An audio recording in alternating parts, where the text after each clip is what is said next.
Estamos de regreso y con un tema especial, pero antes les damos la bienvenida a Tardes de Café. Ponte cómodo para disfrutar el 8º episodio. Yo soy Oscar Ajuria, es momento de platicar en este episodio de la salud renal y envejecimiento, un tema que suele pasar desapercibido, pero antes de pasar a profundidad con este tema tan interesante, ¿cómo estás, Jair? Hola, Oscar, estoy muy bien. Regresando, como tú dices, al podcast y llegando a este 8º episodio con una invitada muy especial. Así que por favor, introduce a Daniela. Así que por favor, cuéntanos, ¿quién nos acompaña en este podcast? Hoy nos acompaña Daniela Ramos Jiménez. Dani es licenciada en Nutrición y Ciencia de los Alimentos y maestra en Nutrición Clínica. Ella es educadora en diabetes certificada y cuenta con una gran experiencia en nutrición en el paciente renal adulto. Es docente en diferentes universidades en nutrición y ha trabajado por varios años en este área de la salud y nutrición renal. Te damos la bienvenida, Dani. Gracias por estar en este podcast y un gusto que nos acompañes. Muchísimas gracias. Gracias, Oscar, por esta introducción. Gracias, Jair, a ambos por esta invitación. Y pues un gusto poder compartir un poquito con pues todos nuestros escuchas este tema que la verdad a mí me apasiona y que creo que poco se habla de la salud renal y el envejecimiento, y al final todos estamos en esa misma línea, ¿no? O sea, todos envejecemos, todos pasamos y pasaremos por estas etapas, y muchas veces pues la parte de la salud renal, hasta que nos da lata, es cuando le prestamos atención. Entonces creo que es un tema bien interesante. Entonces de verdad agradezco mucho la oportunidad de poder estar aquí con ustedes. Muy bien, pues vamos a empezar. Primero, nosotros decíamos en los podcasts anteriores que el envejecimiento apenas lo empezamos a descifrar. Y una de las cosas que nos encontramos, quizá que más nos llama la atención, es cómo dentro del organismo los diferentes sistemas o los diferentes órganos envejecen de una forma distinta. Incluso encontramos, cuando hablamos un poco de las dietas, de la obesidad, del cáncer, ciertos tipos de cáncer y ciertos tipos de órganos que envejecen. En este caso le toca, digamos, el invitado de hoy es el riñón y cómo cambia su función con el envejecimiento. Cuéntanos un poco más, ¿qué es eso que vemos con respecto a otros órganos o respecto qué pasa cuando envejecemos específicamente en el riñón? Pues fíjate que es súper interesante porque realmente, en primer lugar, para poder entender esta parte del envejecimiento, debemos comprender un poquito como de las funciones que tienen los riñones. Entonces, dentro de esas múltiples funciones, porque la verdad es que hacen un montón de cosas nuestros riñones, no solamente generan orina, que eso es como que lo común que identificamos. Los riñones tienen la capacidad de controlar nuestra presión arterial, nos ayudan a evitar las anemias, genera un balance de los líquidos dentro de nuestro cuerpo, entre otros, ¿no? Entonces, la verdad es que tienen unas funciones muy, muy grandes. Y por esas funciones es justamente como dentro, o sea, el cuerpo es maravilloso y el cuerpo es sumamente inteligente, y entonces, justo por esa importancia tan sustancial que tienen los riñones, su conformación a nivel celular es bastante compleja. Para que nos demos una idea, cada riñón tiene alrededor de 1 millón a 1.2 millones de células, que cuando hay algún proceso de envejecimiento, hay algún proceso de enfermedad, se van perdiendo, pero se van perdiendo de manera lenta, se van haciendo de manera progresiva. No es como en otras patologías que prácticamente se pierde el órgano por completo y ya, se acabó, sino que realmente por la importancia que tienen los riñones, se van perdiendo poquito a poquito. Y esto es muy interesante porque justamente en el envejecimiento, a partir de los 20 años, realmente cada ser humano estamos perdiendo anualmente prácticamente el 1% de esas células. Vamos perdiendo el 1%. Y parecería que es muy poquito, ¿no? O sea, realmente dicen, bueno, el 1% no es tan sustancial. Y pudiera ser, ¿no? O sea, nos da la capacidad que para justamente la esperanza de vida rondando alrededor de los 75 años, pues puedas tener una buena calidad de vida y tus riñones sigan funcionando de acuerdo a tu grupo de edad. Sin embargo, esta pérdida de la función renal, que es normal, que es parte de la vida y que a todos nos va a pasar y que todos perdemos función renal cada año, esta pérdida de la función renal se ve mermada o se ve alterada de manera significativa por todas las enfermedades crónicas degenerativas alrededor de la población, desde la obesidad, desde la diabetes, el cáncer, etcétera. O sea, como que este tipo de patologías aceleran ese proceso. Y si a eso le agregamos pues una mala alimentación, pues todavía más, ¿no? O sea, para que nos demos una idea, por ejemplo, hace algunos años se publicó un estudio en Estados Unidos en donde lo que ellos evaluaron es ver qué efectos tenían las bebidas carbonatadas. O sea, no solamente refrescos, sino, por ejemplo, agua mineral, todo lo que sea como burbujeante, básicamente. Y lo que encontraron es que justamente la pérdida normal de la función renal es un 1% anual. Pero quien está consumiendo por lo menos, o sea, ya así como consumo de 2 vasos de bebidas carbonatadas, su pérdida es alrededor de 3%. Entonces, prácticamente se triplica el riesgo de disminución de la función renal anual, simple y sencillamente por el consumo de bebidas carbonatadas. Entonces, ya no solamente es como las patologías, sino también nuestros patrones en el consumo de ciertos productos. Entonces, el envejecimiento y la funcionalidad renal van mucho de la mano. No, digamos, como esta pérdida no la podemos evitar porque es parte de la vida, pero sí la podemos alterar, digamos, como de manera importante con nuestros comportamientos, con nuestra selección de alimentos, con nuestra selección de bebidas y la presencia misma de enfermedades.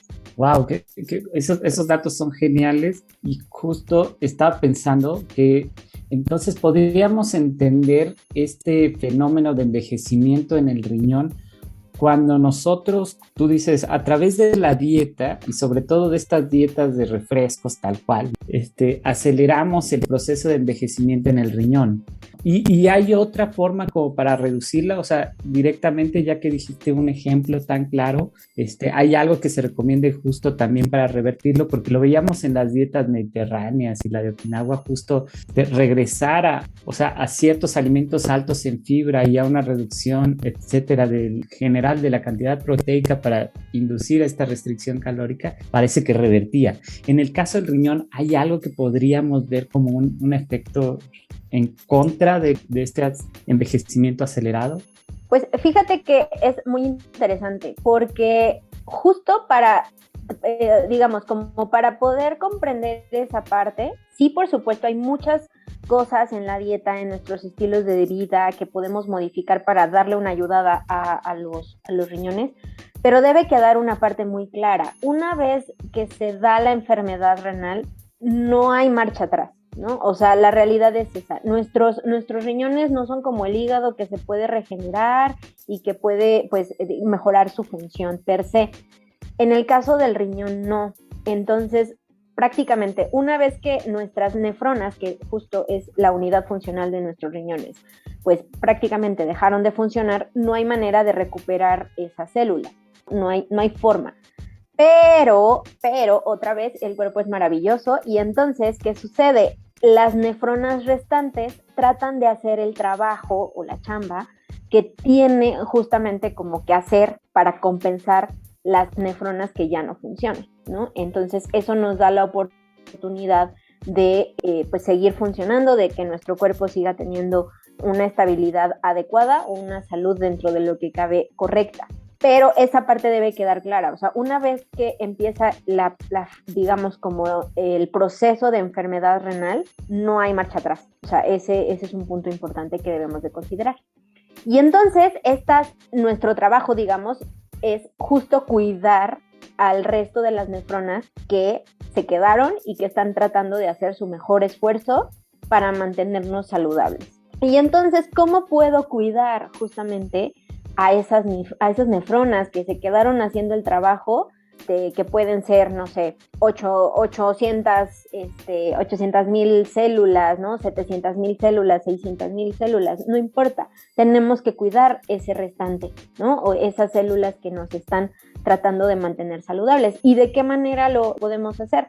El primero, y creo que para los mexicanos y en general para los latinoamericanos, el problema principal es justo las bebidas carbonatadas, el refresco. O sea, está tan arraigado en la cultura mexicana y muchas características latinoamericanas, y algunos reportes hablan que también, por ejemplo, Europa pues también tiene un buen consumo, ¿no? O sea, que tampoco están exentos pero si nos vamos a México como primer consumidor de refresco, la verdad es que tenemos un gran problema. Entonces, lo primero es justo cambiar todas esas bebidas por bebidas más saludables. Por muchos años se satanizó muchas bebidas en torno a la función renal. Dentro de ello la leche, dentro de ello el café, por ejemplo, algunos tipos de tés, etcétera. Y hace 2 años más o menos, o año y cachito, se publicó un review donde justo comparaban los efectos que tenían diferentes bebidas. Y justo dentro de las que son protectoras renales o nefroprotectoras está la leche, por ejemplo, el café es un muy buen protector renal. Obviamente el agua como rey de las protecciones renales, esa es como nuestra mejor protección y así.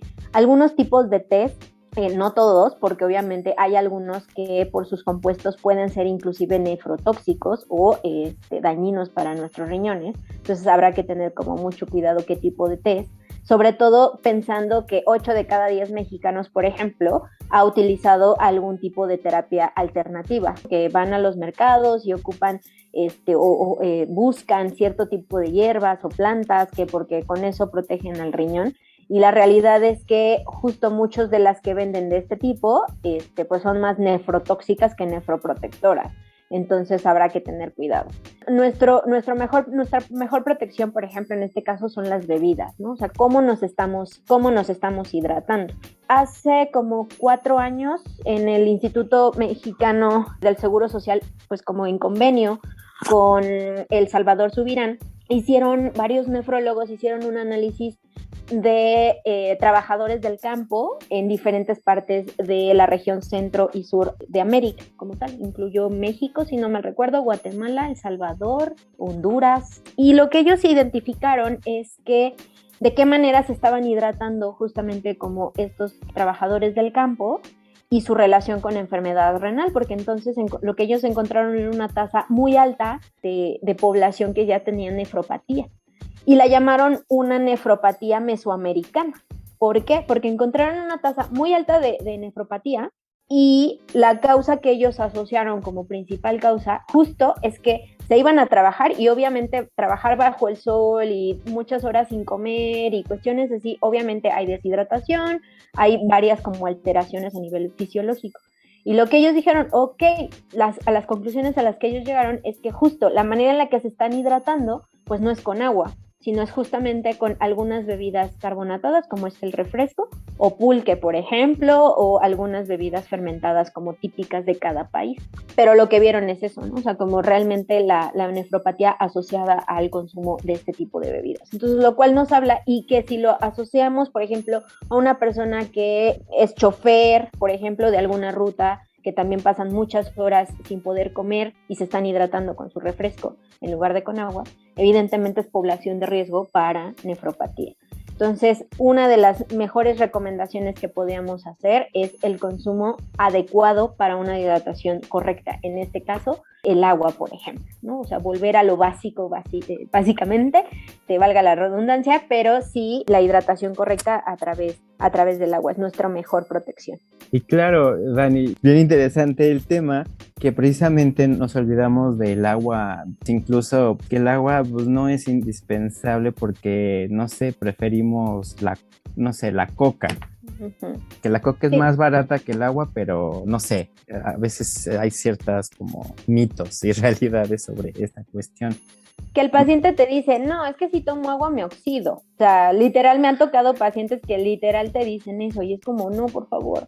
O sea, de verdad necesitamos tomar agüita. Si quiere agüita de sabor, bueno, tenemos opciones saludables para que podamos iniciar con el consumo del líquido vital. y dejemos de tomar refrescos. Obviamente es una, digamos, como característica de que donde la educación, la consejería que le podemos dar a nuestros pacientes, pues es justamente como algo muy importante, pero sí necesitamos más bien arraigar el consumo del agua y quitar justamente como el consumo de estas bebidas que tanto daño nos están haciendo. Ahorita estaba recordando, de hecho, un poco lo que estabas comentando, Dani, que la esperanza de vida es, bueno, aquí en México hasta los 75 años. Para tener un envejecimiento saludable y activo y llegar pues, sanos a los 75 años, pues hay que tener en cuenta, hay que checarse pues, mínimo una vez al año. Como bien dijiste al principio, Dani, que esta cuestión de que los mexicanos no tenemos un buen chequeo, no hacemos caso a la parte del riñón y siempre llegamos a cuando ya estamos graves y ya es donde intervenimos, ¿no? Una enfermedad progresiva e incluso, no sé, nos puedes hablar, ¿conoces qué tanto, si tenemos un estado inflamatorio por varios factores, puede reducir la esperanza de vida? Sí, de hecho sí, porque por ejemplo, en pacientes que están en hemodiálisis, la esperanza de vida de un paciente que está en hemo es de 32 meses. O sea, la realidad es que es bien chiquita. Los estudios promedio, la realidad puede ser distinta, ¿no? O sea, la evidencia te dice 32 meses es la esperanza de vida de un paciente en hemodiálisis. Al menos en mi experiencia es distinto porque tengo pacientes que llevan 10 años en hemodiálisis y ahí están y les va bien y están bien, dentro de sus condiciones están bien. Y pacientes que no pasan del mes, ¿no? O sea, pacientes que pues no aguantan y pues por desgracia pierden la vida al mes de iniciar la terapia. Entonces la verdad es que estos factores de por qué hay pacientes que duran muchos años y otros pacientes que no duran ni un mes, dependiendo justamente de sus condiciones, de qué tan avanzada esté la enfermedad renal, qué enfermedades concomitantes tenga, por ejemplo, que también se apegue a sus tratamientos, por ejemplo, que se tome sus medicinas como se debe, que esté comiendo saludablemente, que haga ejercicio, etc. Como en todas las enfermedades crónicas degenerativas, la parte de los estilos de vida y el apego a los tratamientos obviamente marca muchísimo la diferencia. En el caso de pacientes, por ejemplo, que no necesitan la terapia sustitutiva, que están en esta etapa de prediálisis, lo que le llamamos el prediálisis, las guías nos dicen, bueno, si logras retrasar la necesidad de la terapia sustitutiva un año, con eso es muy bueno. Que no necesite diálisis ni hemodiálisis por un año, ya con eso casi que nos podemos dar por bien servidos. Por fortuna, pues tenemos muchos pacientes que van 6 años y ahí van, o sea que todavía no requieren de la terapia, que van 3 años y van muy bien. Hasta una pacientita adulta mayor que lleva 12 años en prediálisis y pues está bien dentro de todas sus condiciones, están muy bien. Entonces, creo que sí depende muchísimo del apego, de cómo responde cada persona, porque obviamente cada paciente es un mundo completamente distinto y las condiciones cambian, por ejemplo, en un paciente trasplante. Las guías en México, por ejemplo, algunos reportes en México reportan que la esperanza de vida del injerto, no de la persona, del injerto, es decir, del riñón trasplantado, es alrededor de 7 años. Cuando guías europeas y americanas reportan que es alrededor de 15. ¿En cuál es la diferencia? Que el mexicano es un poquito irresponsable. Muchos pacientes, ya me siento bien, ya tengo riñón trasplantado, pues vuelvo a las andadas, vuelvo a comer lo que yo quiero, vuelvo a lo que quiero hacer, a lo que quiero comer, y no vuelven a la consulta hasta que el riñón empieza a dar lata otra vez. Y hace algún tiempo, antes de la pandemia, se reportó que en Alemania, que fue prácticamente un récord, una mujer alemana justo cumplió 40 años con trasplante renal, sin necesitar otro trasplante y todo bien, de 40 años de trasplantado. Sí es un récord para los términos, en términos generales del promedio de vida de un injerto. Realmente la esperanza de vida de un paciente con enfermedad renal puede ser tan larga, sí, pero depende mucho de la reacción de cada paciente y sobre todo de los cuidados y justo del apego a tratamientos tanto médicos como nutricios, inclusive psicológicos, que muchas veces también se necesitan por cuestiones de la salud mental, que es tan importante, y bueno, los estilos de vida en general. Muy bien, nos has platicado muchísimas cosas. Déjame rápido recapitular un poco, porque creo nos has convencido de que nosotros que estábamos hablando de dietas y de cáncer y de diabetes, realmente si no tenemos un riñón o riñones sanos, difícilmente vamos a superar el próximo año de vida, etcétera. Y que además hablaste de 1 millón de células en un riñón o más, pero que tenemos esa como arena de ese reloj de arena, y si esas 1000 células las perdemos, la opción es un trasplante. El problema del trasplante, ya sabes, tiene cosas éticas, la lista de espera que son terribles, son agonías que no se le desean a nadie, pero parece ser, curiosamente, en este órgano una de las grandes salidas, a diferencia de otros que difícilmente hay trasplantes, hay acceso. En México creo que el trasplante es, no sé si nos puedas platicar un poco de eso rápidamente, pero solo déjame dejarte otra pregunta más general acerca del agua, y justo dices, es vital el hidratarse. No sé si haya, igual que en la comida o en los sólidos, ya sabes, verduras, etcétera, pero dijiste, aquí no conviene ni variarlo tanto, sino con que sea agua tal cual es lo que nos va a ayudar. ¿Y qué tanto es bueno? O sea, una es la de trasplante, la otra es qué tan variado sería nuestra, digamos, dieta líquida. Y la otra que es como de los anuncios de todo el tiempo. O sea, ¿es necesario que yo me tome 2 litros de agua de esas de botella que nos vende esa marca? Porque la otra opción es, pues, sabes que cada vez que te des sed tomas agua. Pero no sé si realmente tú recomendarías, como para la función renal, el que te acabes esa jarra de agua de 2 litros, que es generalmente creo que lo que se recomienda. Bueno, en los anuncios, no estoy seguro. Empieza por la que quieras. A ver, primero, la parte del trasplante, por ejemplo, pues sí, de hecho el trasplante renal es el trasplante más frecuente en nuestro país. No hay otro órgano que se trasplante más en México que no sea riñón. Después de él está córnea y, si no mal me equivoco, es hígado. Pero realmente el riñón es justamente como el más frecuente. Y te da la opción de vivir más, todo. Claro, ¿no? O sea, sí es una manera de alargar la vida. Sobre todo, ¿sabes qué? O sea, eso es muy personal.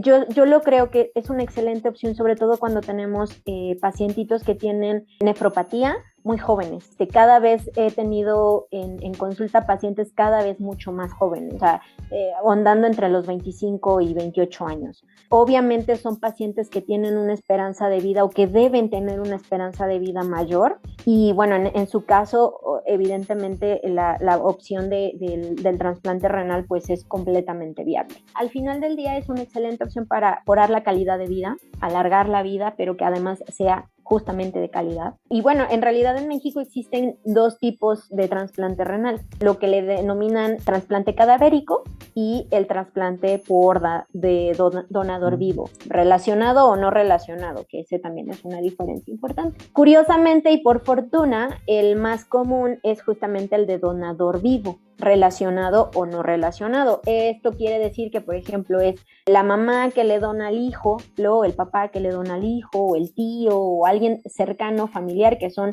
compatibles totalmente y que le dona su riñón. Mientras que el donador no relacionado, pues a lo mejor es el compadre, hermano de toda la vida, pero no hay una, digamos, como consanguinidad, pero sí una relación afectiva, en donde pues se da la donación. Por fortuna, obviamente, y por estas características que mencionábamos anteriormente, nuestros riñones se adaptan, entonces por eso sin problema podemos vivir con un solo riñón. Entonces, quien dona su riñón, que eso es un punto importantísimo, yo estoy súper a favor de la donación de órganos, de quien dona su riñón, pues realmente puede vivir sin ningún problema con un solo riñón, obviamente con sus cuidados, cuidando el peso, cuidando la dieta, cuidando todo, porque como cualquier otra persona tiene también riesgo a enfermedad renal.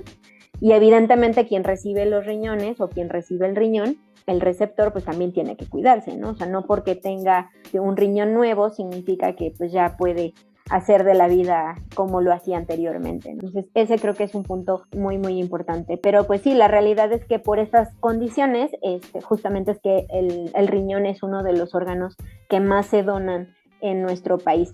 El año pasado se detuvieron las donaciones, evidentemente por la pandemia y por todas estas cuestiones de la toma de inmunosupresores, que bueno, es parte de un trasplante renal. Por fortuna, a finales del año pasado se han retomado los trasplantes y quien estaba en lista y quien estaba en protocolo, pues han podido recibir su trasplante pues en tiempo y en forma, ¿no? Entonces eso también es una buena noticia. Y ¿cuánta agua tenemos que tomar al día? mira, eso en realidad es una pregunta muy difícil de contestar, porque en realidad depende o sea, la hidratación no es así como un estándar para todos. ¿Por qué? Porque depende de nuestra composición corporal, depende del clima, por ejemplo, depende de la altura, depende de nuestra edad, o sea, realmente depende de nuestra actividad. Justo lo que decían estos autores del Salvador Subirán, decían, ok, son trabajadores de campo, tienen una tasa de deshidratación mayor porque están en pleno rayo del sol, obviamente pierden más agua,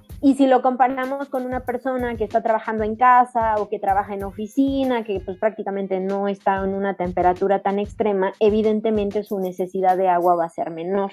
Por ejemplo, si hacemos ejercicio, si no hacemos ejercicio, si tenemos más masa muscular, si tenemos menos masa muscular, nuestro grupo de edad, no es lo mismo el agua que necesitamos cuando tenemos 15, cuando tenemos 30, que cuando tenemos 60. En realidad no hay un estándar global, sino que en realidad esto tendría que ser individualizado.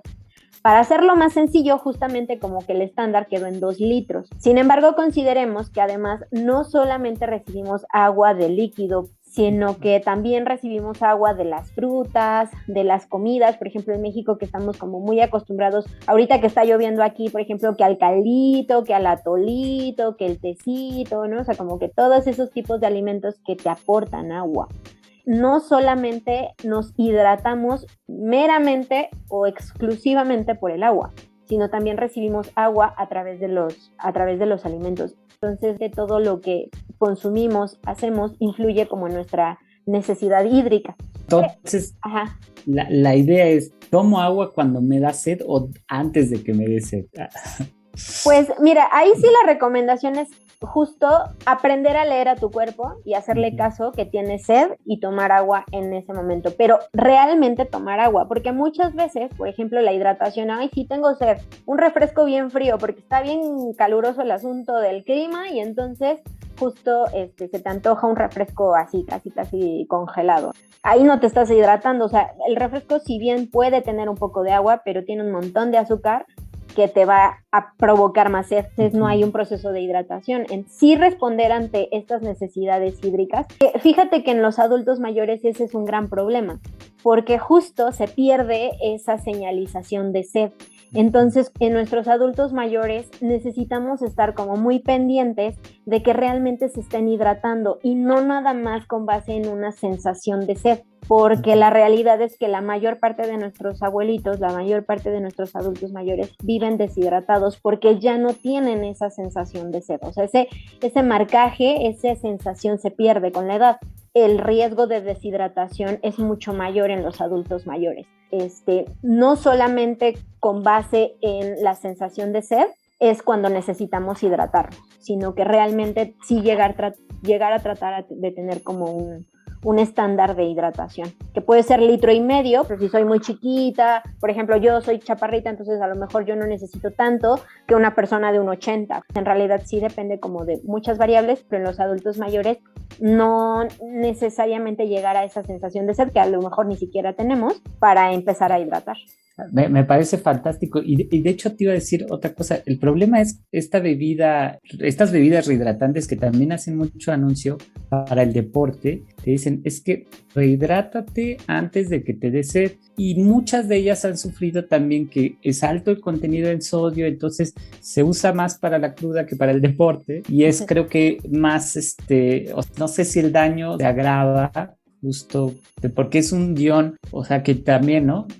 Muchos alimentos se tratan de disminuir en sodio, pero otros se trata de dar más sodio para tener esta rehidratación más rápida, que no sé a qué se refieran. Fíjate que esas bebidas son también bastante interesantes, de uso común que no deberían. ¿Por qué? Porque si bien obviamente cuando hay un proceso de deshidratación no solamente perdemos agua, sino justo cuando hay deshidratación se pierden muchos iones, potasio, fósforo, entre otros sodio. Sin embargo, no deberían de tomarse a la ligera. O sea, la realidad es que, por ejemplo, si voy a hacer 1 hora de cardio, hidrátate con agua. O sea, no necesitas más nada. Con eso es más que suficiente. Y si quieres frutita, pues órale, y ahí te van justamente como los electrolitos que te hacen falta.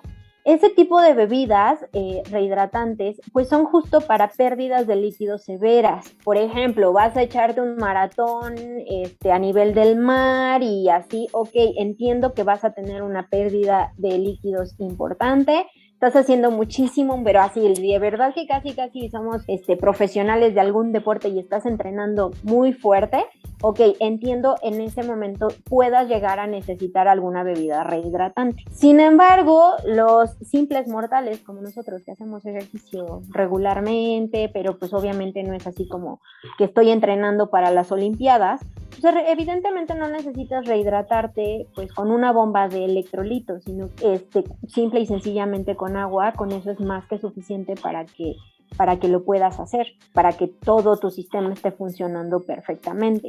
En algunas ocasiones, por ejemplo, si hay alguna enfermedad que provocó algún tipo de diarrea y fue muy intensa, ok, se puede considerar una bebida rehidratante. ¿Por qué? Porque tienes una condición que pues eliminó por completo la absorción de estos electrolitos. Depende mucho como de las características, pero sí me parece como muy poco responsable el estar tomando este tipo de bebidas cuando realmente no las necesitamos, ¿no? O sea, cuando simple y sencillamente por nuestra actividad del día a día, pues la realidad es que no es necesario. Hidrátate con agua y con eso es más que suficiente. Creo que esta parte de la salud renal implica muchos temas a tratar. A mí me surgieron varios y ya para finalizar me gustaría, porque yo creo que nos falta el consumo de bebidas saludables, en este caso el agua simple, pero hay otro paradigma y de hecho una controversia alrededor de la salud renal o nutrición renal, es el exceso de proteínas.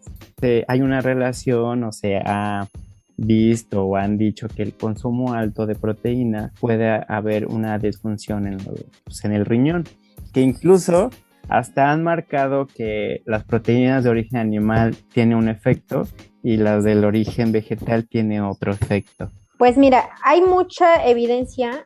Justo el año pasado, durante 2020, se hicieron varias revisiones. Yo creo que por lo mismo de la pandemia los investigadores dijeron, es el momento de hacer revisiones, y entonces salieron un montón de revisiones al respecto, justo, y que bueno, obviamente con eso nos da un montón de pautas. Es bien interesante esto que me preguntas, Oscar, porque fíjate, justo las proteínas en realidad sí debemos hacer un marcaje distinto entre qué es una proteína vegetal y qué es una proteína animal. Por muchos años, de hecho, las guías anteriores, que fueron las 2012, las guías de nutrición, bueno, de atención médica justamente en el paciente renal, las DOCI 2012, nos decían siempre que vayamos a ver un paciente casi renal, las proteínas tienen que ser de alto valor biológico. ¿Y qué implica ese alto valor biológico? Que tenga todos los aminoácidos, y generalmente si pensamos en alto valor biológico pensamos en las proteínas animales, todos los alimentos de origen animal. Sin embargo, las 2020 que se publicaron el año pasado, pues ya cambia un poquito esa modalidad, y justo debido a pues toda la evidencia y a todos estos reviews que se han generado en los últimos tiempos. ¿Qué sucede? Lo que explica justamente como la relación entre ciertas proteínas y la enfermedad renal es que justo las proteínas animales lo que causan en el riñón es lo que denominamos como hiperfiltración. ¿Eso qué quiere decir? Que justo nuestras células renales, nuestras nefronas, cuando nosotros comemos proteínas animales, como que tienen que trabajar a doble o triple velocidad para poder metabolizar todo lo que implica una proteína animal, lo cual no sucede con una proteína vegetal. Esto no quiere decir que las proteínas animales ya las tenemos que dejar por completo y así. Sé que para muchos esto pues pudiera ser muy complicado, porque ciertos patrones de alimentación evidentemente van sobre este tipo de proteínas. Habrá que equilibrarlo. O sea, yo sí creo que hay que equilibrarlo, pero lo que sí se sabe es que justo esta hiperfiltración, que es transitoria, que solamente sucede cuando consumimos este tipo de proteínas, si tu consumo es excesivo, como en cualquier otra cosa, justo es lo que eso te puede poner en riesgo de presentar nefropatía, de presentar enfermedad renal. Un consumo excesivo de alimentos de origen animal por esta hiperfiltración transitoria que va a subir tu tasa de filtrado glomerular y luego va a disminuir, que es tu función renal y luego disminuye, solo por el consumo de proteínas. Pero si esto está pasando continuamente, evidentemente se puede convertir en una enfermedad renal.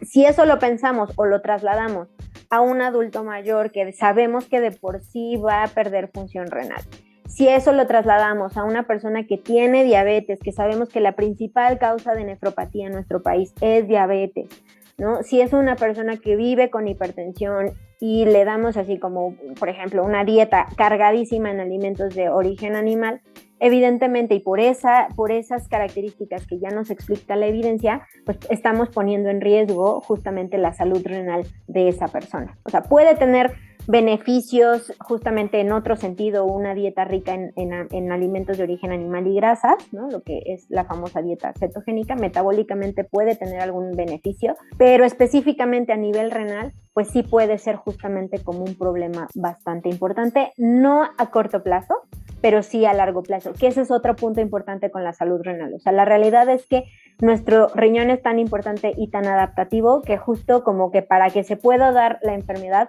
pueden pasar muchísimos años antes de que el paciente empiece a tener estos problemas. Sí hay una tendencia clara en la evidencia en donde justo los alimentos de origen animal son un factor de riesgo en exceso, justo son un factor de riesgo para generar enfermedad renal. Por eso, hoy en día, justo como ya todas las guías y muchas de las recomendaciones en tratamiento nutricio para enfermedad renal son justo tratamientos basados en dietas basadas en plantas. O sea, justo tratar de introducir más los componentes de los alimentos integrales, las verduras, las frutas, todo este tipo de productos que han observado mucho mejores beneficios en cuestiones de salud gástrica, de calidad de sueño, de calidad en el sentido de la actividad física, ¿no? De ganancias de peso, de mantenimiento de peso, entre otras características. Entonces, creo que vale la pena echarle una leída al respecto porque sí, o sea, la verdad es que hoy en día la evidencia tiene una tendencia muy clara hacia las dietas basadas en plantas. Darle como la prioridad a ese tipo de alimentos que en muchos años se satanizaron para el paciente renal, por ejemplo. De que no, que el paciente no debe comer jitomate, papaya y no sé qué, frijoles, que para el mexicano creo que es un grupo de alimentos que hemos olvidado un poco, pero que creo que es parte de la cultura mexicana y que cuando le dices al paciente, sí, pero sí puedes comer frijoles, se queda así, pero el doctor me dijo que no. Y la realidad es que sí lo pueden hacer con sus precauciones, con sus cantidades adecuadas y con todo ello, pero es más saludable, por ejemplo, que estuviera comiendo una dieta muy rica en alimentos de origen animal. Queremos también una salud renal como tal, y si ya vivimos con enfermedad renal, creo que en ambos sentidos una dieta basada en plantas creo que es una muy buena opción. Y para finalizar, Dani, muchas gracias por estar en este gran episodio, en este 8º episodio del podcast Tardes de Café. Me gustaría concluir y preguntarte cuáles serían 3 puntos importantes de reflexión para los que nos están escuchando sobre la salud renal y envejecimiento. Bueno, creo que el primero es hacernos esta pregunta: ¿cuándo fueron tus últimos laboratorios? Entonces, a cualquier grupo de edad, sobre todo después de los 20, todos vamos en este proceso de envejecimiento y sí preguntarnos eso, ¿cuándo fue tus últimos laboratorios? Y no solamente de sangre, creo que un laboratorio que es poco valorado pero que es extremadamente útil es un general de orina. Justamente el general de orina nos da un montón de información sobre estas características de nuestra salud renal. La primera es pues irnos haciendo el hábito de hacernos nuestros chequeos, de visitar al médico pues por lo menos una vez al año. Y si vivimos con alguna enfermedad crónica, pues por lo menos cada 6 meses. Esa es como nuestra primera como recomendación, porque como les decía, la enfermedad renal es silenciosa. Realmente no da síntomas o se puede confundir con otra cosa. Si queremos prevenir, lo primero pues sería justamente hacernos estas revisiones. La segunda pues es justamente la hidratación. ¿Cómo te estás hidratando? Preguntarnos de qué manera te estás hidratando. ¿Qué es lo que estás dándole a tu cuerpo como método de hidratación? Para algunos puede ser, y su respuesta puede ser refresco, puede ser alcohol, que también esa es otra muy común y que seguramente con la pandemia muchos incrementaron su consumo de alcohol, entonces pues también ese es todo un tema en torno a la salud del riñón y el alcohol.